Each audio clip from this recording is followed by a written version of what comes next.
사랑과 은혜와 긍휼이 풍성하신 아버지 하나님, 저희들이 이 세상 사는 것이 참 쉽지가 않습니다. 많은 위기와 강풍들이 우리를 참 침범하고 우리를 공격하고 있습니다. 이런 가운데서도 우리를 지켜주시고 우리 삶 가운데 함께 하신 아버지를 생각할 때 감사를 올려드립니다. 아버지 하나님, 저희들이 이 세상을 쉽게 살지는 못하겠지만 주님이 우리의 인생에 함께 하시기 때문에 넉넉히 이기게 되는 줄 믿습니다. 그래서 우리의 마음에 담대함을 주시고 우리의 심령 가운데 강함을 주시고 주님이 주시는 그 은혜가 우리의 심령을 붙들어 주시길 기도드립니다. 세상이 아무리 우리를 공격할지라도 주님이 우리를 붙들어 주시고 우리와 함께 하시면 넉넉히 승리하게 되는 줄 믿습니다.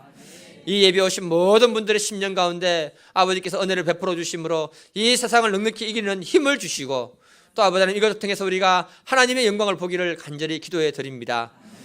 아버지 하나님, 정말 멋진 중창대가 아버지 앞에 섰습니다. 이 찬양대를 받아주시고 이 찬양을 통해서 우리의 마음을 열어주시고 또 이 가운데 은혜를 허락하여 주시기를 간절히 기도드립니다.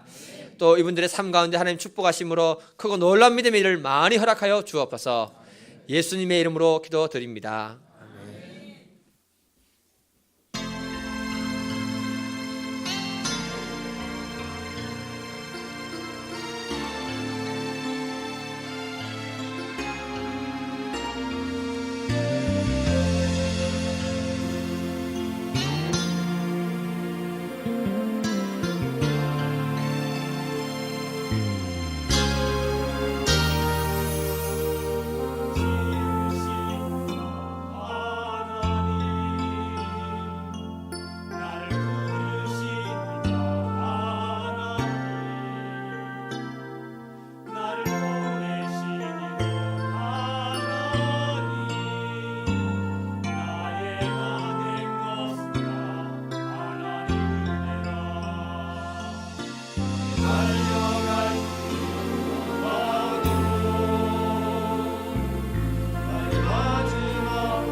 너무 잘하시는데요. 큰일 났습니다 이제. 오늘의 말씀입니다. 누가복음 8장 22절에서 25절입니다. 다 함께 읽겠습니다.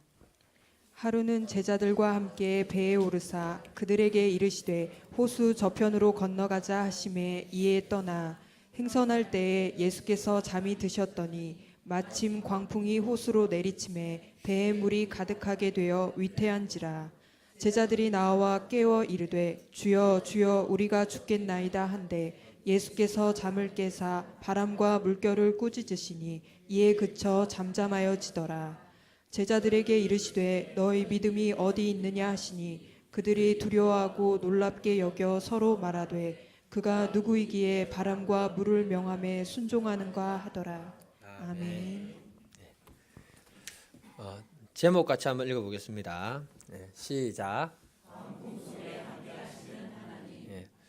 여러분들 인생 가운데 하나님 함께 하심으로 늘 도우시고 보호하실 줄 믿습니다. 제가 뭐 인생을 별로 살지는 않았는데요. 참 우리 인생은 살아가면서 위기와 위험이 참 많다는 것을 느끼게 됩니다. 사람은 인생을 세상을 살아갈 동안에 누구나 다 위기는 다 경험하게 되는 것 같습니다. IMF 때 한 아파트에 사는 두 집이 나란히 부도를 맞았습니다. 부도가 나고 며칠이 지나니까 예상했던 대로 빚쟁이가 몰려오고요. 이로 인해서 두 가정은 굉장히 어렵고 힘든 시간을 보냈다고 합니다. 그 중에 한 가정은요, 부도가 났을 때 일상적인 그 상황처럼 전쟁 같은 하루하루를 보내고요. 날카로워질 대로 날카로워진 가족들은 하루도 편할 날 없이 소리치고 다투고 그렇게 살았다고 합니다. 그러니까 그 가족들이 결국은 아버지는 집을 나가고 어머니는 자살을 기도하고요. 자녀들은 방황을 하기 시작했다고 이렇게 말하고 있습니다. 또 다른 한 가정은 더 심각한 부도와 위기를 맞이했는데도 불구하고 매우 안정적인 모습이었다고 말하고 있습니다. 그 가정 역시 현실은 굉장히 고통스럽고 어려웠지만 하나님을 의지하고 기도하면서 가족을 다독거려 주었다고 합니다. 계속되는 고통과 어려움 속에서도 이 분들은 서로 비난하지도 않고 자녀들과 하나가 되어서 하나님 앞에 기도하며 그 시간을 견뎠다고 합니다. 같은 어려움이 두 가정에 겪고 있었는데 이 두 가정의 차이가 무엇이라고 여러분들은 생각이 드십니까? 한 가정에는 예수님이 계시고 다른 한 가정에는 예수님이 없었다, 이렇게 볼 수 있습니다. 이 땅을 살아가는 모든 사람들은요, 자신이 원치 않는 어려움과 위기를 만날 때가 있습니다. 그것을 오늘 본문에서는 광풍이라고 말하고 있습니다.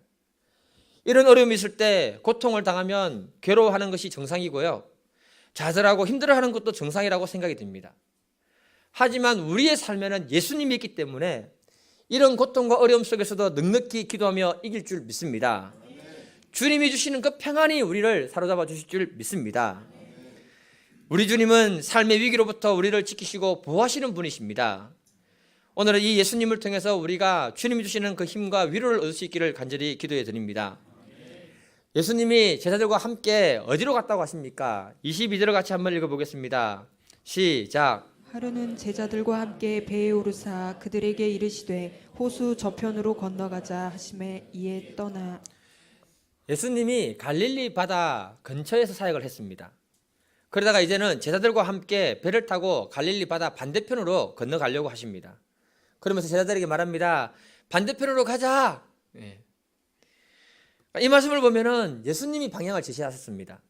그리고 예수님이 제자들을 데리고 지금 움직이고 있습니다.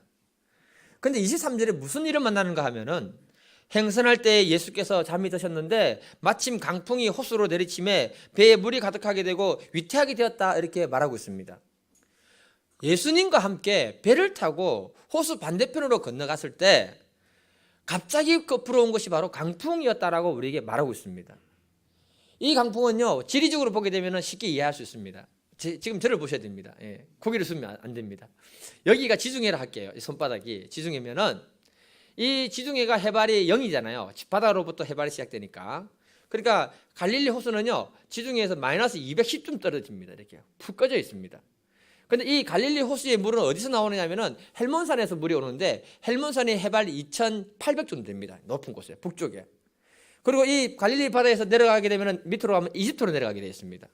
그러니까 이집트에서 뜨거운 바람이 불어 올라오고요, 헬몬산에서 바람이 이렇게 넘어오는 거예요. 차가운 바람이 넘어오면서 이 두 바람이 갈릴리 바다 근처에서 만나게 되면은 천둥 번개를 동반한 돌풍이 불기 시작하는 거예요. 예. 그러면 갈릴리 바다가 마치 성남 바다처럼 파도가 심해지고 그 속에서 많은 배들이 엎어지게 되는 것입니다. 갈릴리 호수에서 고기를 잡았던 많은 사람들이 돌풍을 만나서 죽었던 경우들이 많았습니다. 그런데 예수님은 배 안에 타고 주무시고 계셨다. 천하태평입니다. 그 배 안에 물이 많이 들어오고 있는데도 일어나지도 않으시고 주무시고 계셨다. 배는 지금 침몰할 위기가 되었다. 절대 위기를 만났다. 이렇게 말씀하고 있습니다. 예수님의 제자들은 대부분 갈릴리 어부 출신들입니다. 그러니까 이 사람들은 갈릴리 바다를 잘 알까요? 모를까요? 이해가 안 되십니까? 갈릴리 어부 출신들이니까 갈릴리 바다에서 잘 알겠습니까? 모르겠습니까? 잘 알죠? 어려움이 있을 때 능히 그 문제를 극복할 만한 능력이 있는 사람들입니다. 그렇죠? 그런데 갑자기 만난 이 강풍으로 모두 두려워 떨었고 당황했다고 말하고 있습니다. 배에 물이 가득할 때에 이들이 어떻게 해야 할지 몰랐다는 겁니다. 이와 같이 사람이란 자기 전공 분야가 있고 모든 것에 익숙해서 잘할 수 있음에도 불구하고 인생에 불어닥치는 강풍 같은 시련이 오면 전부 다 두려워 떨게 되고 당황하게 된다는 것을 말하고 있는 것입니다.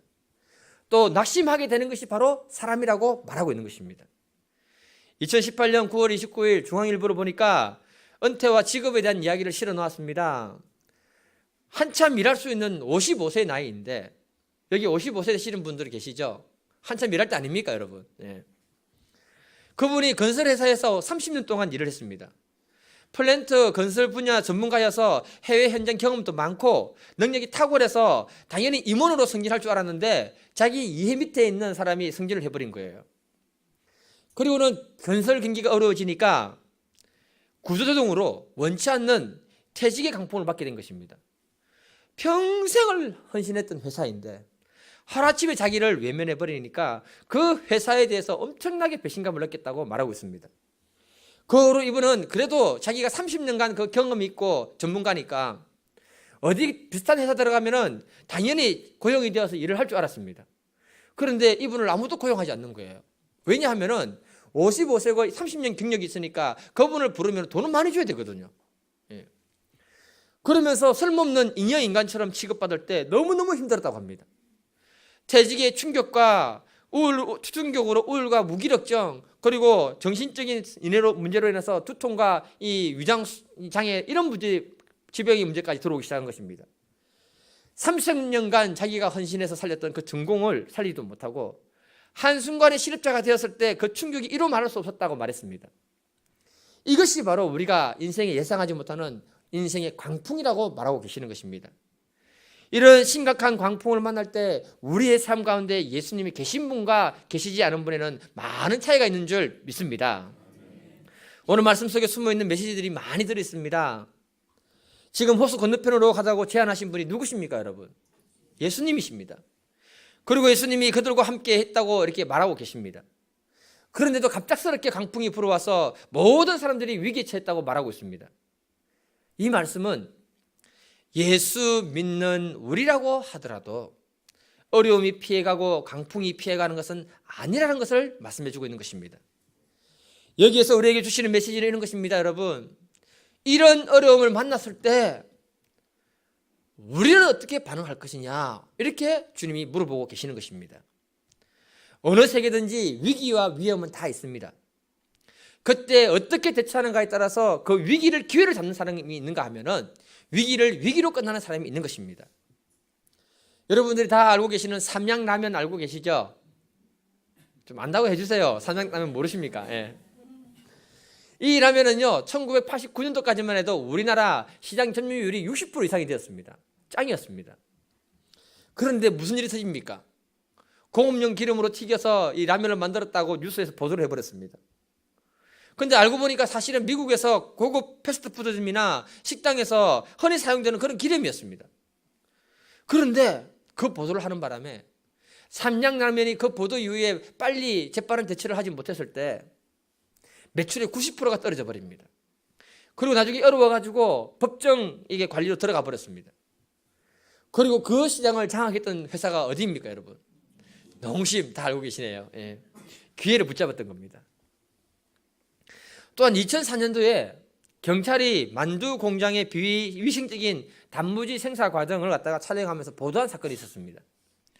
언론은 이 사건을 대대적으로 보도를 하면서 쓰레기 단무지 사건에 25개의 기업을 갖다가 적발해서 그 국민들이 그걸 보고는 분노로 갖다가 샀습니다. 관련 기업들은 발표된 그 사진이 만두를 제조하는 그런 과정이 아니라 단무지를 폐기하는 그런 과정이라고 말을 했지만 이미 성난 그 여론을 잠재울 수가 없었습니다.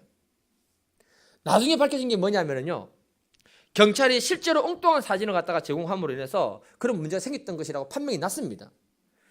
이거는요, 책임을 져야 돼요. 정말로 책임을 져야 돼요. 예. 그럼에도 불구하고 이 과정에서 국내 1위였던 도토락 만두 기억나십니까, 여러분? 기억하시네요. 그래도 그 만두는 파산하고 그 대표는 자살했습니다, 여러분. 그거 다 언론에 나와 있지 않습니까? 예. 그러면 이 두 기업의 무혐의 처벌을 받았음에도 불구하고 왜 망하고 자살했을까요? 저는 기업이 아니니까 그런 분석하는 건 아니고요. 신앙인의 입장에서 볼 때 어느 누구에게도 위기는 다 다가올 수 있지만 그 위기를 도울 수 있는 예수님이 없었다고 저는 그렇게 생각합니다. 우리 인생의 배에 예수님이 타고 계신 것과 그렇지 못한 것의 차이라고 저는 말하고 싶습니다. 우리 예수님이 우리 인생의 배에 타고 계시면 그 자체가 우리에게 축복인 줄 믿습니다. 왜냐하면 예수님께 도움을 우리가 요청할 수 있기 때문에 그런 것입니다. 우리가 인생을 살아가면서 경제적인 강풍, 질병의 강풍, 어떤 사건 사고로부터의 강풍들이 늘 우리와 함께 하고 있습니다. 이때 예수님이 우리와 함께 하시는가 함께 하지 않는가가 굉장히 중요하다고 생각이 됩니다. 예수님이 강풍 속에서도 제자들과 함께 하셨듯이 늘 우리와 함께 하시는 분이 예수님인 줄 믿습니다. 이 사실을 마음에 깊이 받아들이면은 외부의 광풍이 우리를 어렵게 한다 할지라도 우리의 마음은 평강으로 가득하게 될 줄 믿습니다. 예수님은 우리의 삶 전 영역에서 늘 우리와 함께 해주시면서 우리를 돕고 구원하시는 분이 예수님이십니다. 마태복음 1장 23절을 보면 보라 처녀가 잉태하여 아들을 낳을 것이요 그 이름을 임마누엘이라 하라. 임마누엘을 번역하니까 하나님이 우리와 함께 하신다 이렇게 말합니다. 예수님이 이 땅에 오신 목적이 뭐냐? 임마누엘, 우리와 함께 하시기 위함이라고 밝히고 있습니다. 또 예수님의 다른 이름을 소개하는데 마태복음 1장 21절을 보면은 아들을 낳으리니 그 이름을 예수라라. 예수는 그가 그 백성을 구원하는 자다 이렇게 말씀하고 계십니다. 예수님이 이 땅에 오신 목적은 우리를 구원하기 위함이라고 말씀하십니다. 종합해서 보면 예수님은요 항상 우리와 함께 해주시면서 우리의 삶의 문제 속에서 우리를 구원하시는 분이십니다. 그리고 우리의 영혼을 구원하시는 분이 우리 예수님인 줄 믿습니다. 이 예수님이 우리 인생에 함께 한다는 그 자체가 바로 축복이요 행복인 줄 믿습니다. 제가요 터키 선교사로 가서 정말 황당한 사건들을 많이 경험했는데 그 중에 하나가 뭐냐 하면요, 터키를 갈 때 여행 비자를 받아서 갔거든요. 그러면 3개월마다 한 번씩 다른 나라를 갔다가 왔다가 이렇게 해야 되는 상황입니다. 처음으로 갔기 때문에 얼마나 낯설겠습니까? 버스 타고 터키에서 그리스로 넘어갔습니다. 국경을 지날 때 여권을 다 거두더라고요. 여권을 확인하는데 그리스 국경에서 저를 붙드는 거예요. 그리고 저를 자기 나라로 입국을 거부하는 겁니다. 그리고는 버스가 그냥 가버려요. 저 혼자 국경에 남았습니다. 여러분 당황도 안 하시는데 여러분이 지금 그 입장이라고 생각을 딱 하시고 들으셔야 되는 거예요. 남자인 저도요, 나도 모르게 불안과 두려움이 내 마음에 확 들어오는 거예요. 그 사람들이 저희 여권을 보더니 뭐라고 하느냐, 너 한국 사람 아니다, 중국 사람이다 그러는 거예요. 아니 제가 어디 중국 사람을 닮았습니까? 차라리 이제 카자키스탄하고 많이 닮았는데 제가. 그래서 내가 뭐라 했냐면 영어로 I am Korean 확실하게 한국 사람이라고 얘기를 했어요. 그런데 아니라는 거예요. 정말 황당했습니다. 제가 순간에 국제 미화가 되는구나. 국경에는 아무것도 없습니다, 여러분. 허불판입니다. 예. 마음에 겁이 덜컥 나는 거예요. 문제는 제가 영어를 잘하는 것도 아니고 터키 간지 3개월밖에 안 됐으니까 터키 말도 잘하는 것도 아니고 이들하고 의사소통이 안 되는 거예요. 내가 영어를 잘해도 그 사람은 못 알아들어요. 또 그 문제는. 그래서 이때부터 의사소통을 어떻게 시작했냐면 바디랭귀지로 시작했습니다. 내 여권 딱 보여주면서 인, 아웃, 도장 꽝꽝 찍어. 나 터키로 걸어간다. 이렇게 하니까 오케이 하고 도장을 꽝꽝 찍는 거예요. 그런데 문제는 뭐냐 하면은 터키하고 그리스 국경까지가 차로 1시간 이상을 왔거든요. 그때가 겨울 1월달이었습니다. 1월달. 그러니 어떻게 1시간 이상 거리를 갔다가 이게 갑니까 이게. 그것도 뭐라 했냐면 바디랭귀지로 야, 나 걸어서 못 가겠다. 차가 필요하다. 이랬더니 또 알아듣는 거예요. 그러니 그리스에서 터키로 들어가는 차를 딱 붙들더니 저를 태워서 보내주는 겁니다. 그러니까 안심하고 이제 터키 국경으로 딱 돌아갔습니다. 여권에 도장을 맡으려고 도장을 딱 내는데 터키 사람이 제 여권을 보더니 입국 못 시켜준다는 거예요. 정말 황당했습니다. 왜 안 되냐고 물었더니 다른 나라 가서 네가 하룻밤을 자고 와야 되는데 오늘 왔기 때문에 안 된대요. 이 상황을 딱 만나니까 너무 마음이 힘들어지는 겁니다. 여름이면 노숙도 가능한데 겨울이니까 얼어 죽기 딱 좋습니다, 여러분. 그래서 국경에서 터키 요셉 선생님이 전화를 했습니다. 요셉 선생님이 저기 뭐라고 하느냐? 네가 알아서 해결하고 온나? 아니 기도라도 해준다고 안 하고 알아서 해결하고 오라는 거예요. 제가 처음 외국 생활하면서 이게 얼마나 큰 강풍으로 제 마음에 다가온지 모릅니다. 두고두고 못 잊어버릴 것 같습니다. 그렇게 되니까 머리가 복잡해지고 걱정이 되고 염려가 되니까요. 이거 어떻게 해결해야 할 줄 모르니까 내 머릿속이 하얗게 변하는 겁니다. 아무런 생각이 나지 않았습니다. 정말 아무것도 할 수 없을 때 자연스럽게 나온 것이 바로 기도였습니다. 그래서 화장실로 달려가가지고 화장실 안에서 1시간 동안 하나님 나 어떻게 해야 돼요? 국경에서 밤을 새워야 되나요? 막 간절한 기도가 줄줄이 나오는 거예요. 그래 기도하고는 마음에 한 번 더 이렇게 출국 사무소를 찾아가야겠다 싶어서 갔더니 심사하는 사람이 바뀌어져 있는 거예요. 제가 짧은 터키어로 좀 문제가 많다는 식으로 인상 팍 쓰면서 여권을 딱 내밀었습니다. 근데 그 사람은 제 여권을 보더니 너 프로그램 뭐 문제 없다 하고 도장을 쾅 찍어주는 거예요. 너무 기뻤어요. 예. 그런데 문제는 국경에 아무것도 없어요. 그러니 이스탄불까지 가는 것도 이것도 만만치 않는 문제였습니다. 다 이겨낼 수 없는데 우여곡절 끝에 고생해서 새벽 한 2시까지 고생해서 제가 이스탄불로 간 기억이 있습니다. 이때 제가 소중하게 경험했던 것이 뭐냐 하면은 이런 예상치 못하는 어려움을 만났을 때 내가 기도할 수 있는 대상이 있다는 것이 너무너무 감사했습니다. 또 주님이 저와 함께 해주신다는 것을 느꼈을 때 너무너무 감사했습니다. 그 찾아가는 과정이 너무 어려웠거든요. 처음 간 사람이 그걸 할 때 너무 어려웠습니다. 그런데 주님이 정말 도와주시는 걸 경험할 때 너무 감사를 했고요.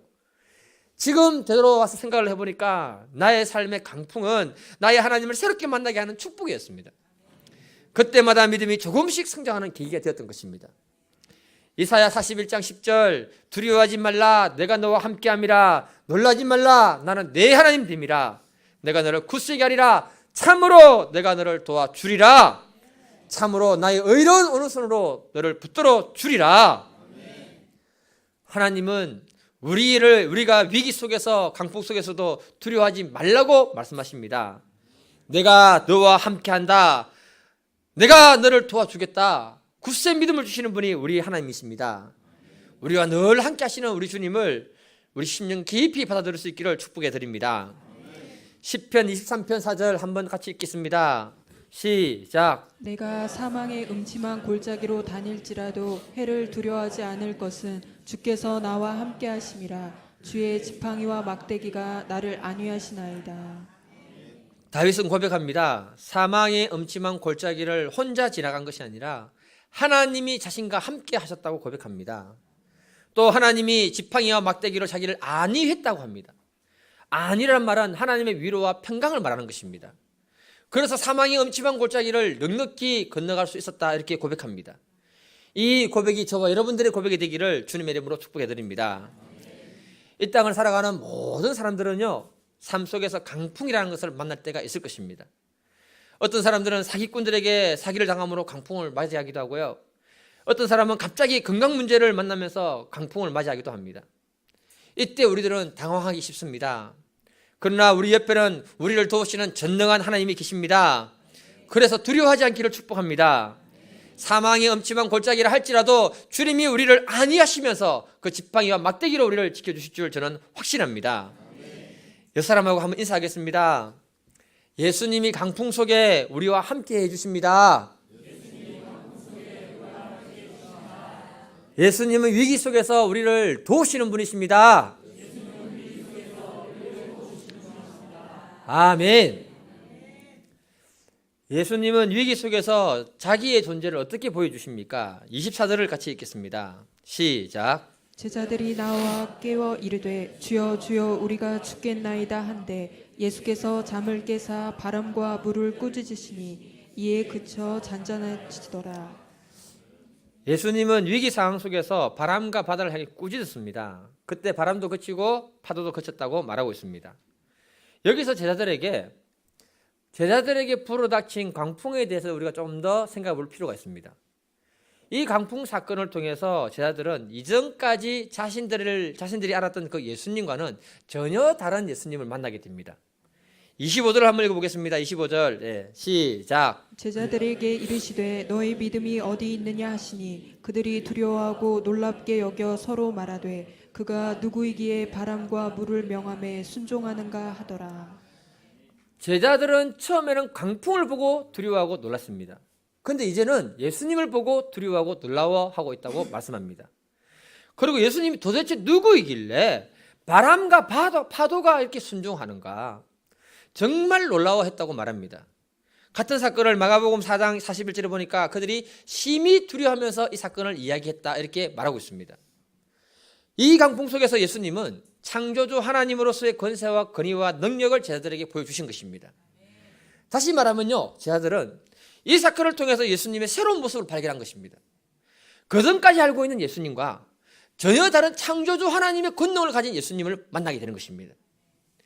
그래서 저와 여러분들이 인생을 살아가면서 만나는 그 강풍은 우리가 예수님의 새로운 모습을 발견하게 되고 경험하게 되는 놀라운 축복의 도구라는 것을 말씀해 주고 계시는 것입니다. 우리가 우리 인생에 만나는 그 강풍이 뭐라고요? 우리 인생에 새로운 하나님을 만나게 하는 축복의 도구라는 것을 말씀하고 계시는 것입니다. 그래서 강풍은 때로는 우리에게 소중한 하나님의 은혜라고 할 수 있는 것입니다. 제가 김성래 권사님과 간증을 이렇게 잠깐 들은 적이 있는데요. 젊은 날 하혈을 3년 동안 하면서 굉장히 많은 어려움을 당했다고 합니다. 병원에 가도 잘 치료가 안 되고요. 어머니의 도움으로 교회 가서 열심히 찬송하고 기도할 때 하나님이 그 하혈을 치유해버렸다고 했습니다. 나중에 허리가 아파서 허리 수술을 받았는데요. 수술 받고 나서도 늘 우리하고 아프고 그랬을 때 이 치유 집회 현장에서 하나님이 그 허리를 만져주심으로 지금은 그 허리에 통증이 하나도 없다고 합니다. 육신의 질병이 본인에게는 강풍과 같은 고통스러운 일이었지만 이 강풍을 통해서 살아계신 하나님을 만나게 되었고 하나님과 더 높은 차원의 관계성을 맺는 사람으로 바뀌어버렸다는 것을 말하고 있는 것입니다. 또 우리가 잘 알고 계시는 우리 안경준 권사님, 교직에 있을 때 학생들 앞에서 성대 결절이 일어나가지고 말을 하지 못했다고 합니다. 그런데 기도원 가서 기도할 때 하나님이 너의 목은 나의 목이다, 그렇게 하나님이 선언해 주시면서 그 자리에서 성대 결절을 바로 치료해 버렸습니다. 그때 이후로 지금까지 아무 이상 없이 잘 살고 계십니다. 그 육신의 강풍이 오히려 하나님을 더 깊이 만나는 계기가 되고 체험하는 놀라운 축복의 도구로 바뀌어버렸다고 말씀하고 계십니다. 이와 같이 우리의 삶의 강풍은 때로는 힘든 문제이기도 하지만 내 삶에 예수님을 더 새롭게 만나는 놀라운 축복의 통로가 되는 줄 믿습니다. 예수님은 권세 있게 그 문제를 향해서 꾸짖으시면서 선포하심으로 모든 문제를 해결하시는 전능한 하나님이십니다. 예수님의 사역을 가만히 보게 되면요, 마태복음 17장 18절을 보게 되면 이에 예수께서 꾸짖으시니 귀신이 나가고 아이가 그때부터 나으니라. 예수님이 귀신 쫓아낼 때 귀신아 나가라, 권세 있게 명령하니까 나갔다고 말하고 있습니다. 우리가 한 번씩 TV를 보면 어떻습니까, 여러분? 귀신 쫓아낸다고 사람 패고하다가 죽여가지고 뉴스 나오는 경우들이 있잖아요. 그 사람들은 예수님이 어떻게 사역하는지 그 사역을 모르는 거예요. 예수님은 귀신 쫓아낸다고 패고 꼬집고 하지 않았습니다. 그냥 믿음으로 나가라 선포하실 때 귀신이 두려워서 나갔습니다. 마태복음 8장 13절도 보면요, 예수께서 백부장에 이르시되 가라 내 믿음대로 될지어다 선포해 주시니까 그 집에 하인이 나왔다고 말씀하고 있습니다. 로마 백부장은 이방인인데 그 종을 치료를 위해서 예수님을 찾아왔을 때 예수님이 집에 가주려고 했습니다. 그런데 그가 뭐라고 하느냐, 예수님께 뭐라고 하느냐, 주님 그냥 여기서 말씀만 하십시오. 그러면 다 해결됩니다. 이렇게 얘기했습니다. 굉장히 놀라운 믿음이었습니다. 주님은 마음이 흡족하면서 그의 믿음을 축복하시면서 내 믿음대로 될지어다 선포했을 때 그대로 그 백부장 하인이 치유받았습니다. 예수님의 사역을 자세히 보면 대부분 다 선포입니다. 선포하는데 창조주의 권세를 가지고 선포를 하시는 것입니다. 그때 놀라운 기적이 일어나는 것입니다. 이 예수님의 강풍 사건은요, 우리에게 가르쳐주는 것이 무엇인가 하면은 우리 인생에 오는 그 강풍들, 어려움들을 향해서 두려워 떨지 말고 잠잠히 기도하면서 믿음으로 선포하고 명령하라고 우리에게 가르쳐 주시는 말씀인 것입니다. 여러분, 권세는요 놀라운 것인데요, 젊은이하고 할아버지하고 팔씨름하면 누가 이길까요? 젊은이하고 할아버지하고 팔씨름하면 누가 이기겠습니까? 젊은이가 이기겠죠. 뭐 할아버지가 이거 통 빼면 또 모르겠지만, 예. 근데요, 힘은 젊은이가 더 있지만 할아버지는 존경과 권세가 있어요. 그래서 할아버지가 자녀들에게 이렇게 해라 저렇게 하라면요 말 다 들어요. 왜요? 권세가 있으니까. 여러분, 차하고 경찰관하고 박으면 누가 이깁니까? 차가 당연히 이기죠. 그런데 경찰관이 서라 하면 씁니까 안 씁니까? 왜 씁니까? 제복을 입고 있는 이상은 그 사람에게 권세가 있거든요. 안 쓰고 도망가면 어떻게 됩니까? 붙잡혀요. 금방. 뭐 영화 보고 도망가면 안 잡히는 줄 생각하시면 큰일입니다. 여러분, 금방 잡힙니다. 예. 이와 같이 예수님은 우리의 삶에 놀라운 권세를 이미 주셨습니다. 우리는 아무 힘이 없는 것처럼 보이지만 그게 아니라 엄청난 권세가 있다는 거예요. 요한복음 1장 12절 같이 한번 읽어볼게요. 시작. 영접하는 자 곧 그 이름을 믿는 자들에게는 하나님의 자녀가 되는 권세를 주셨으니. 이미 우리들에게는 창조주 하나님의 자녀 권세가 들어와 있다고 말씀하고 계십니다. 예수님이 바람과 바다를 꾸짖듯이 우리 인생의 강풍의 문제를 보고 두려워하지 말고 기도하며 꾸짖으며 선포할 수 있기를 간절히 기도해 드립니다. 그러면 해결됩니다. 제가 혼자서 밤에 산기도로 갈 때인데요, 처음에 갈 때는 저도 굉장히 무서웠습니다. 예. 근데 하도 이제 마음이 답답하고 기도도 좀 해야 되고 하니까 주님하고 산책하면서 그냥 저 기도처까지 올라갔습니다. 근데 어느 날 산에 올라가는데 올라갈 때부터 기분이 좀 찝찝하고 뭔가 으시시하고 뭐 그런 거 있잖아요. 뭐 그런 거 아십니까, 여러분? 예. 근데 올라가는데 계속 그랬어요. 그리고 제가 기도하는 기도처에 평상에 탁 앉았는데 그날따라 뭔가 모르게 두려움의 영이 자꾸 나를 압박해 오는 거예요. 그걸 기도하면서 무슨 생각이 드느냐면은, 아, 이래서 산에서 기도하다가 귀신 들리는구나. 그 생각을 하면서 제가 기도를 했습니다. 예. 근데 뭔가가 나를 확 덮는 거예요. 덮는 게 느껴졌어요. 근데 더 재밌는 건 뭐냐면은 이상한 보자기 같은 것이 나를 딱 덮고 있는데 침범을 못 해오는 거예요. 보호하고 지켜주는 뭔가가 있었습니다. 그때 제가 예수의 이름으로 명령한다, 어둠의 영아 떠나라, 그러니까 순간적으로 확 떠나는 것도 느꼈습니다. 이런 건 느껴야 아는 거죠. 그때부터 산기도가 재밌어지는 거예요. 우와, 나에게 뭐 대단한 권세가 있구나. 알고 보면 이미 주신 건데. 그래서 그때부터 산에 가서 기도하면 예수님의 보혈을 사방에 탁 뿌려놓고요, 어둠의 영들은 나사렛 예수 이름으로 명한다, 물러가라 딱 해놓고 기도를 하면 성령께서 저를 굉장히 많이 감싸 주시는 거예요. 포근해지는 겁니다. 그러면서 기도하다 보면요, 기도하다가 여기서 그냥 자고 내려갔으면 좋겠다, 그럴 때가 여러 번 있었습니다. 그래서 어린 사모한테 얘기하니까 자고 오지 이러더라고요. 제가 담임 목사가 되면서 선포 기도를 해드렸잖아요. 그럼 제 마음에 어느 날 회의가 들어오는 거예요. 아니, 믿음으로 선포 기도 해주는데 뭐 아무런 변화도 없고 치유도 없는 것 같고, 이런 생각이 들어가지고 사모님한테 한 번은 얘기했습니다. 그러니까 사모님이 그래도 믿음으로 끝까지 해주는 거야 하면서 뭐 그렇게 얘기하셨어요. 예. 근데 그 이후에 어느 날 한두 분이 찾아오기 시작하더니 간증을 하기 시작하는 거예요. 어떤 분은 온몸이 다 아프고 지쳤는데 기도해 줄 때 몸이 회복돼 나갔다고 얘기했고요. 어떤 분은 환절기만 되면 비염으로 고생했는데 선포기도 할 때마다 코에 손대고 아멘 아멘 하니까 올해는 비염이 없이 사라졌다고 합니다. 남의 일이니까 아멘 안 하시죠. 예. 어떤 분은 머리가 쪼개지듯이 아팠는데 손 얹어서 기도해주니까 두통이 사라지고 이렇게 해서 회복돼서 갔다고 합니다. 그런 간증을 들을 때 제가 힘이 생기면서 선포기도를 해야겠구나 믿음으로 끝까지. 예. 제가 목회하는 동안은 끝까지 할 것입니다. 그래서 여러분들의 삶 가운데 모든 문제, 육체 질병까지 다 해결되는 줄 저는 믿습니다. 그냥 믿음으로 할 때 주님이 그것을 역사해 주시는 줄 저는 믿습니다. 놀라운 치유사역자였던 케네스 해킴 목사는 말하기를 예수의 놀라운 이런 권세라는 그 책에서 이렇게 말했습니다. 모든 어둠의 권세를 이기는 권세가 예수 이름 안에 있다. 우리들은 이미 하나님의 자녀로서 놀라운 권세를 받은 줄 믿습니다. 그 권세를 가지고 마음껏 사용하시기를 주님의 이름으로 축복해 드립니다. 말씀을 마무리하겠습니다. 우리 인생은 가만히 보니까 망망대해에 떠있는 작은 돛담배 같이 느낄 때가 많습니다. 언제 불어올지 모르는 강풍이 늘 있습니다. 그래서 우리 인생의 미래를 생각하면 기쁨과 즐거움이 있는 것이 아니고 두려움과 염려가 있을 때가 더 많습니다. 그럼에도 불구하고 우리 인생의 배에 예수님이 함께 타고 계신 줄 믿습니다. 미국의 유명한 D.L. 무디라는 부흥사가 이렇게 말했습니다. 나는 불안한 선장이 운전하는 안전한 배 안에 있는 것보다 평안한 주님이 계시는 흔들리는 배에 타는 것이 더 좋다.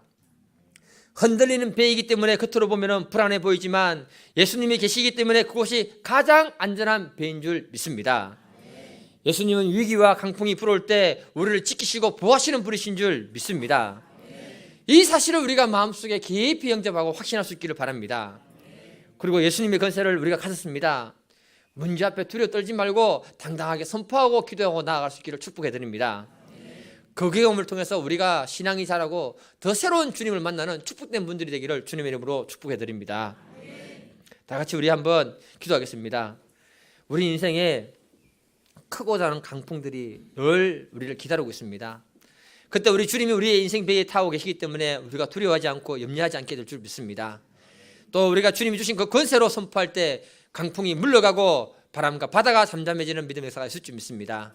이런 믿음의 역사를 위해서 같이 한번 우리 주여 한번 부르고 기도하겠습니다. 주여, 아버지 하나님 감사합니다.